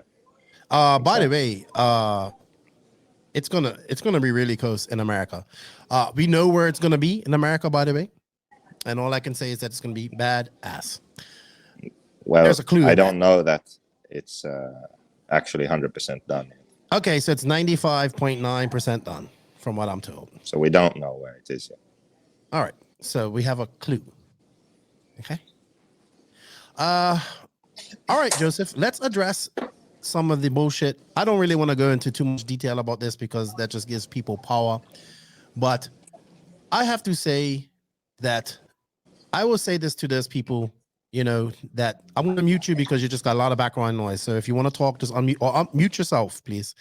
So leading up to this race, there's a lot of drama and negativity towards this race because of the BRCA and rules and all this type of stuff. And I get that there are rules in the BRCA that have to be, you know, that they do things for fair play. And I like that. But I understand that sometimes things have to go a different, you know, sometimes you have to bend rules and flex with things. But there was like this race, RCGP bent their rules and opened up RC2 for everybody and made it fair and dropped the price and did all this type of stuff. And what really aggravated me at the end of the day is that there's a very few vocal people that are very negative about this. I'm not going to say names. They know who they are. And at this point, I think that it goes further. Why would you not say names? Just say that it's Skidmore. The Skidmores, Fat Jesus. Yeah. There's a couple of other vocal guys, but mostly Skidmores and Fat Jesus, right? And Fat Jesus, David Gibson. Right. Was that his name? It's unfortunate because, you know, Fat Jesus and all we got, me, you, Fat Jesus were all friends before. And I was really hoping that he would come to this race so we can probably like already hatchet, become friends again. And he didn't come. So I have something to say to all these negative people that didn't come. You had a chance to come see what RCGP was all about for yourself. And you guys chose not to come. You could have competed. You could have come up and watched, but you chose not to come. So, to me, it sounds like you have no will, you don't want to, and you just refuse to accept anything that RCGP is done because you don't like it and whatever. At this point, the way you're trying to affect a man's business with his track and also the race that you affected, because you affected the RC2 entry. I just have to think that your what's the word I'm looking for? Not your methods are not to protect RC, but just nefarious because you just want to hurt somebody. And I'm going to say, you know what, man? I know Darren Bloomfield didn't come to this race because he wasn't sure how it was going to work out with the BRCA. And by the time it worked out, he wasn't able to come because he couldn't get time off and all that type of stuff. Like, if you don't like RCGP, that's fine. Just fucking shut up. Like for now, like for me, honestly, for you guys, like I really wanted to see this Skid Moors come race. I really wanted to see Fat Jesus. I wanted everybody to come out to this race and see what they've done so they could come and see what we're doing. But they chose not to. So from this point on, in my opinion, you guys can't have an opinion on RCGP. You had the chance to come. You had the chance to participate. We did everything we could, or RCGP did everything that they could to make it more welcoming for you guys. Yes, you would say it's more expensive. Yes, I get that there's a national warm-up and this, and I get that. I understand that. But you had the chance. You could have hopped in your car and you could have come up and come watch like a lot of people did, and you didn't. And like, shame on you guys. Like, what you're doing, your actions are nefarious, in my opinion. It's not to preserve the fairness of RC. You just did it because you wanted to fuck with people. And that's fucking stupid. And that's dumb. And we need to get over that. That's why RC doesn't go any further, because of petty shit like that. So that's what I would say to them. I have nothing against you. I still want to shake your hands, and I'll see people at the Worlds and all that type of stuff. And I wanted to see it. But I think there's actions that you've done and continuing, and it's continuing after this with the gluing of the sidewalls and all that shit. Like, get over that stuff, man. Like, the race came, people had fun. It was a positive race, and you missed out. You lost all opportunity to come and criticize it. Now, in my book, you can't criticize it. You never came, and you had the chance. So just zip it up and go with the flow. That's how I look at it. We came, we did a good thing, and if we come back next year, we're gonna do it bigger. That's all it goes down to. Like, it's just, it's no time for this petty bullshit no more. Like, we need to grow RC, and we need everybody involved. Yes, you guys don't like this, you don't like that, you don't like that. But fuck, man, like, it just gets fucking tiresome. In fact, the fucking argument was still going on about glue sidewalls, and that started a whole nother shit. Like, at this point, you're just starting shit to start shit. Like, no real point, just being an asshole. Stop it. Like, stop it. Like, it's not necessary, in my opinion. That's what I would say to them. Let's just be friends. Let's race. If you don't like it, then don't go. You didn't go, so just be quiet. Like, you know what I mean? I never been to Neo. I wanted to go so bad. I liked what the DXR guys done. I wanted to go so bad. I'll never say anything bad about that race because I think it's great. You know what I mean? Me and Dave, we may not see eye to eye on a lot of things, but that doesn't mean I want to see bad things happen to him. His races need to be successful too. They're important. You know, I'm not mad at Dave or any of them guys. I'll see Dave, I'll shake his hand. Bobby Moore, all them guys. My actions aren't nefarious. I want things to be better in RC. And you just spouting away on the internet, causing problems. You did your job. You stopped a lot of the RC2 drivers from coming. And it's a shame because them guys would have had a good time, just as much fun as the other people that had. That's what I have to say to the boisterous few that caused all the issues for this race. What would you say to that, Joseph? I mean, I would just say that people always say that I'm negative and I complain or whatever. Yeah, I do, but I always have a point and it's always consistent and I always want things to be better. So it's constructive, okay? Yeah. And I don't just complain, I also do. So for people who complain, they need to make sure that they have a point, they have a reason for it, and they have they have a solution. So they aren't just complaining to tear something down. They are complaining because they want something to be better.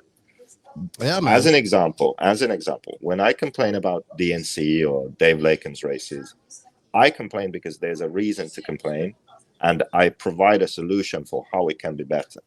And people who go to those races, who pay money to travel and pay entries and pay for the equipment and they attend the race, they would benefit if these changes would happen. And they agree that these changes should happen. That's why I complain. So this is the same kind of situation. If you're just going to come up with bullshit that isn't true and make up stuff and complain, for the sake of it, doesn't make sense to me. Be constructive. Yeah. Provide a solution. I agree with you 100%. You probably said it more eloquent than me. I just kind of got tired of all the BS. And I think that you didn't attend and you had every opportunity to attend or just even come spectate and you didn't. And shame on you because you missed out on a good event. And I hope that the people that listen to this, I'm not, I just want you guys to give it a chance next time. Talk to the people that went. They had a good time. And all I saw was pure smiles and happiness. And that's what RC is about at the end of the day. So, yeah, I just wanted to say thank you to a few people before I did that. They came up to see me and they supported things and they came and they were really special to me. I like to say, first off, shout out, thank you to Mike Driscoll and Maddie Driscoll for the gifts. They bought us some Welsh beer. It was great to meet him and his son. I helped, and it made me feel good to pit those guys and help them out. And thank you for the Legos. Jamie Docking for coming up 2 days in a row and checking it out. It was good to see him. I talked to him a lot on Facebook. Adam Reevy, and he brought his son up, Alex, so I could finally meet. SJ Shantler and his son Josh. I finally got to meet his son Josh. It was crazy because, like, you know, I believe his son's paraplegic or whatever. And when I stuck my head out of the van, like, he knew me right away because he's watched me on YouTube and all that stuff. So that was pretty cool to me. And I just wanted to say thank you to everybody that I met. I know I've missed people in this. I'm sorry I can't remember everybody. But you guys really made my trip over to the UK really special. And I thank you for that.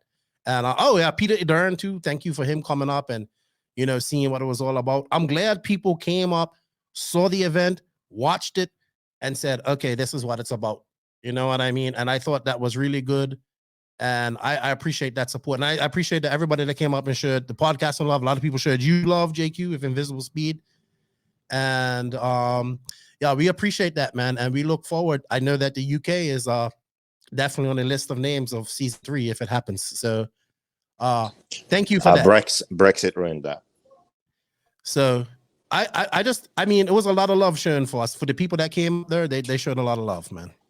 And once again, a big shout out to John and his crew for all that they done, because they worked their asses off the entire time. The entire time, JQ. So, yeah, and good job to all my colleagues that I worked with. I believe they did a good job. And it's so good to see Isherwood going home with a smile on his face after this race. You know, he deserves it. He deserves it. He deserves to have that race full, too, by the way, and at least make his money back. Yeah, even though that doesn't. I really hope that. Hello. So JQ is probably out in the middle of the ocean somewhere. He's breaking up somewhere somehow. You're breaking up real bad, JQ. Hello. Okay, well, that's all I can do right now. All right, say goodbye and say thank you to everybody, because you're out to sea now, and I'll take over from her. Yeah. Goodbye and thank you. Hey, have fun at the Swedish Nats. I'll see you in Spain next month. And yeah, we got a lot of work to do in between then. Have fun. Good luck. And I'm gonna let you go because it's you're gonna be running on the internet here. All right. Okay. Bye-bye. All right. Thank you for your time. I'll hit you up when I'm done. Yeah. So with that said, guys, I just wanted to say thank you once again to everybody that came out to RCGP. I greatly appreciate that. I enjoyed the support. It was awesome to be back in the UK again. I never really got to see any 8-scale racing while I was in the UK before. So to sit off and watch that, and it was so good to see people smiling, so good to see the young people out as well. Congratulations to the BRCA and the club scene in the UK. You guys have done a great job of doing that. Excuse me. Also, shout out to just everybody, all the RC2 drivers that came up, did this, all the Irish guys, Thomas Musso, his crew, all the RCGP drivers that put on a show. I know it's not easy for you guys having to focus on be ready for cameras and do all that stuff and all that type of stuff. But this is part of being a professional, in my opinion, and utilizing in a professional way. To all the people who didn't sign up to watch RCGP, I get it. You don't want to pay for it. I get that. I believe they did release the second final off. So it's already on YouTube. So you can see that. That's great. And check that out. Sure that RCGP's goal still is to do good things in RC. So just remember that. And it's not about making money. I mean, eventually it would like to make money, but it's not even breaking even now. So I just wanted to say thank you to everybody that came out supported, everybody that supported us online. Greatly appreciate it. I'm looking forward to going to the Worlds, as a lot of you guys know. So I'll be doing that, and I'll be bringing a lot of content to you guys and just having fun. I'm super excited and super pumped for that. And you know what? I couldn't be doing any of this, these trips and all this type of stuff, without you guys' support. So for myself personally, I want to say thank you. The trip there really opened my eyes and really made me appreciate even more. And I just want to thank you to all the English people and the UK people that made me feel home there, and everybody online around the world that supports myself and NNRC and JQ. We can't do it without you guys, and it's because of you guys I get to go on these trips. So thank you from the bottom of my heart. To the people, to the negative, to the naysayers, I have no issues with you guys. I say, please stop being negative about it and see the positive in it and try to come out and see it. So that's how I look at it. Stop looking at all the negative things and try to look at the positive things that's being done. That would be my advice to you. And I hope I see you guys at some races in the future. Hopefully you change your mind. And if RCGP UK happens, you come out there. With that said, I'm going to be going. We'll be back next week. Max and I, we'll be doing a regular podcast. I believe I'll have Mark Moon on. We're going to talk about his race that is coming up. Max is going to answer your questions and all that good stuff. And yeah, the Worlds is going to be awesome, and I couldn't have been there without you guys. With that said, Nitro's the glory. Hold on, I forgot a few things. I have to say thank you to all the awesome companies that support the podcast. If you're a company and you want to help me go to the Worlds, because I still need to find the rest of the budget to go to the Worlds, hit me up. I got some package deals, and I need a little bit. Anything helps me go, and I'm looking forward to being at like my first Worlds ever at a track that I've wanted to go to for so long. So I'm really excited about that. Got my press pass printed up, so that's good. I'm gonna have Brian Baldo on her to talk about Red Avon as well.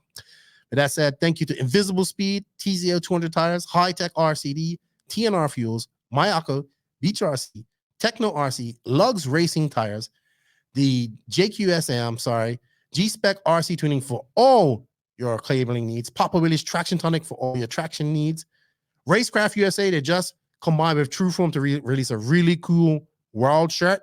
I'm going to pick that up myself. I believe you order from Trueform. I like that. Out the other box thinking it looks pretty cool. I'm going to pick up one for myself. You can pre-order it now on Trueform. Also, big shout out to Clinic RC, RCGP. Thank you for everything, all your help. Control, all them guys. Thank you for everything. House of RC for all your support and what you do. Shout out to David Ronafog, Jared Tebow, and Alexander Hagberg, as well as Robert Badier. My boy RC Kevin, I hope he's going to get back racing. With that said, Nitro's the glory, E-Buggy is the pays the bills. Thank you to everybody in the UK for the awesome hospitality. Lefty is out. JQ was out a few minutes ago. I hope you enjoyed this podcast. Talk to you guys later.